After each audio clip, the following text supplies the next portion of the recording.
একদিন এক জ্ঞানী ব্যক্তি তার ছেলেকে কাছে ডেকে বলল, শোনো বাবা, জীবনে 3টি বিষয়ের সাথে কখনো আপোষ করো না। ছেলে অধীর আগ্রহে বাবাকে জিজ্ঞাসা করল, কি সেই 3টি বিষয় বাবা? বাবা বলল, সর্বোত্তম খাবার খাওয়া, সর্বোত্তম বিছানায় ঘুমানো এবং সর্বোত্তম ঘরে বসবাস করা। জীবনে এই 3টি বিষয়ের সাথে কখনো আপোষ করো না।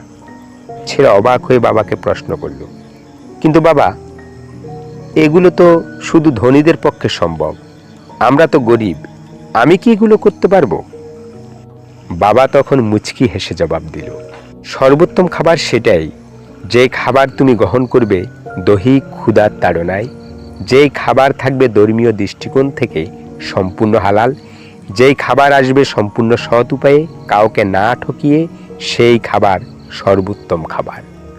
এবং সেই বিছানাই সর্বোত্তম বিছানা।